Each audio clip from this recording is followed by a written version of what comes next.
I'm super excited to be talking about Forgotten Voices because I volunteer for the organization. I can personally attest that their work is very worthwhile. They're based in Dillsburg, and their work is primarily in Zimbabwe and Zambia, and their work is helping children that are orphaned by AIDS there. So if you've never heard of the organization, I definitely encourage you to check it out. Ron Keats here, the founder of the organization, so catch him too. Otherwise, nice to see you in the country. It's good to be not flying anywhere. Great to have you here. So basically what I'm going to do is try to cover some things that Shane did not already cover. It's a great presentation. I covered a ton of stuff. I'm going to go through the website, give you hopefully some ideas for your own website about some pros that Forgotten Voices is doing, and also some room for improvement, of course.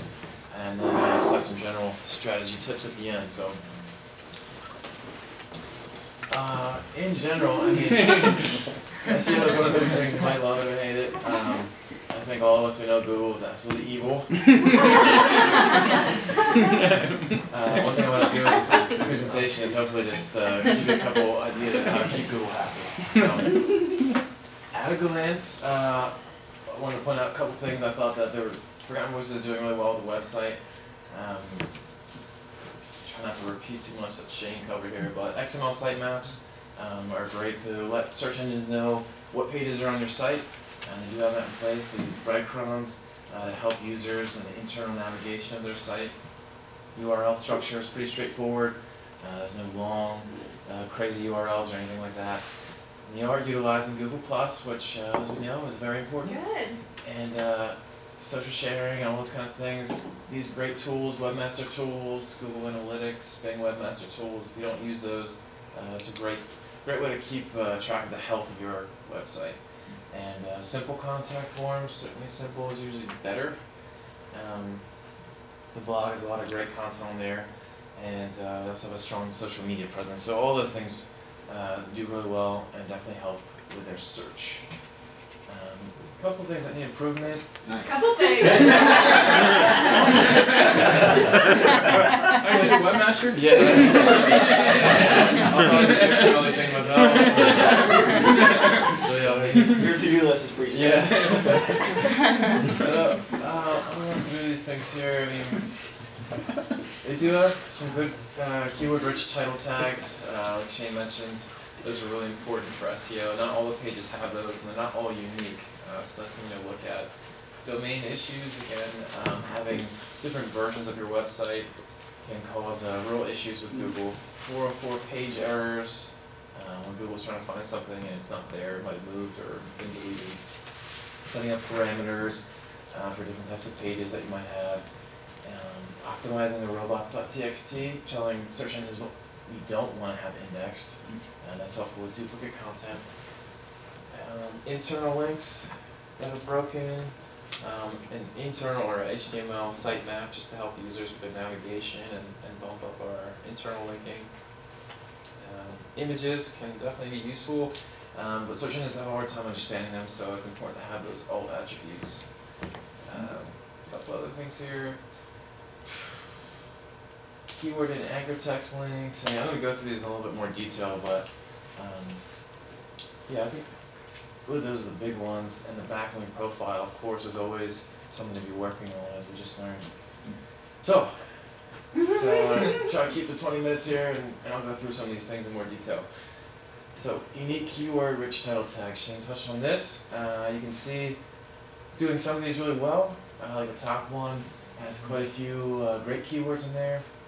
That's definitely beneficial. The one in the middle is more generic terms, maybe less helpful, and the one at the bottom is certainly very generic and is not going to provide a whole lot of benefit there. So these are the results that come up when people search in Google. So not only is this important for SEO purposes, but also just to get people to click through to your website. User-friendly domains, like you mentioned, there's a couple of outstanding domains here.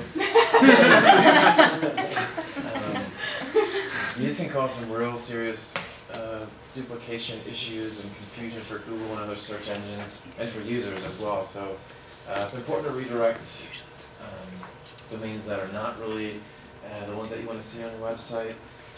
to the one that you want to be prominent and has the most backlinks pointing to it. So in this case, the www version is definitely going to be the best, and these other versions we definitely want to get linked over to that one.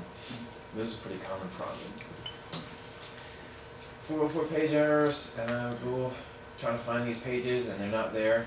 Those are easily fixed with some redirects. This is very common, and you see that a lot, but this can definitely hurt you, users that are looking for something, or if you have a website that's linking to yours and that page disappears, you definitely want to pick up on that and make sure all the pages are routed to the proper pages.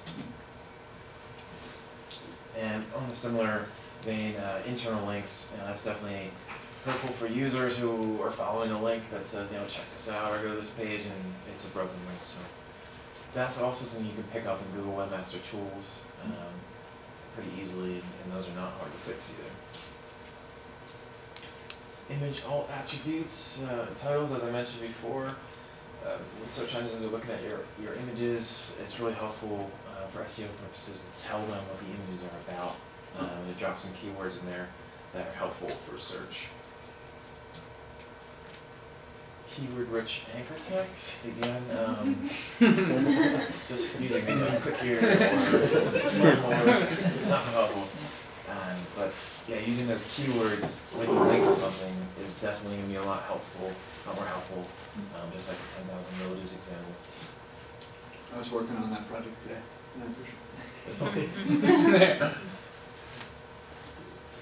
So missing and duplicate meta descriptions. These are the descriptions that are going to be in Google search results when you put in a search query. And if there's nothing there, Google's likely just to pull whatever's first on the page, whether it be the navigational menu like in this case, or the first couple lines of text. They might drop that snippet in there. It's really not it's not really helping you or hurting you with search necessarily, but when users are looking through their search results, this is not really going to draw them to click through your page. Custom 404 error page. If somebody might type in something incorrectly in your website, or find a link that's broken or something, this is the default that's set up from the server. As you can see, it's really not consistent with the rest of the website. It's kind of confusing, and people might just straight up leave the website if they come to this point. So creating a custom 404 error page that redirects them back to something that's more consistent with your site to try to retain that traffic is really helpful. Something that looks a little bit more like this. And you can see that they have SEO Miles, a great resource for anything and everything SEO. They have their navigation at the top. The theme is consistent, color. It's not like a scary page like, oh, I break my computer. This is just like, not a page. Did you want to go here and keep those users on the website? Track everything. That's necessary, and a big part of SEO really is setting goals up front and then making sure that you're measuring those goals. You can go crazy trying to track everything because there's just a tremendous amount of data out there. But using things like Google Web Analytics or Webmaster Tools, there's a lot of tools out there, but Analytics is a great one. It's free and it provides a ton of insight, so you can track all kind of things, who's donating, or how many people are donating, what keywords are working, what your traffic patterns are like, and trends, and all that sort of thing. So those are some ideas for fixing up the SEO on the site. Some more general terms just to maybe give you some ideas for your own organizations. Probably a good starting point when you're thinking about SEO on your site is to try to define what key terms are relevant for your organization, and also what people are using to find your organization online. So they might not be the same thing, and that's important to think through because you want to make sure that your site has relevant content that's including those search terms and those themes that people might be searching for to find your website. So the first big part about improving your website and your presence online is definitely going to be having great content that people find relevant to your organization. And the second part really is links. This is, to get to the top of Google, you can certainly buy your way to the top with ads. You can see the top and the sidebar there are all paid ads, or you can grow your presence organically through SEO. And a huge part of that is building links. As Shane mentioned, some of these organizations, almost any organization that's number one for anything is going to have a really large link profile. And those links are really just votes of confidence from other websites. And Google understands those links as making that site more relevant for a particular search query. So in this case, Christian nonprofits, Harrisburg, PA, this is something that might be very relevant for Forgotten Voices to rank for. You can see to get to the top of those results, you're competing with very strong website. Pennsylvania Association of Nonprofit Organizations, you can see they have like 300 some other websites that are linking to theirs, and that drives a lot of power and influences Google, so that Google understands this is the most relevant site to pull up for that search query. So building links is extremely important. When thinking about how to get those links and increase your online reach, I thought I'd just throw up a couple of ideas. There's a whole lot of ways to do this, but you can certainly ask your donors. A lot of donors have blogs.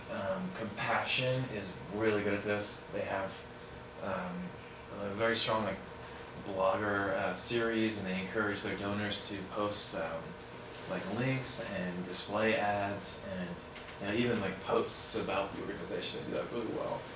You can ask your foundations or other organizations that might be supporting you. If they're already supporting you, maybe they can give you a link on their website.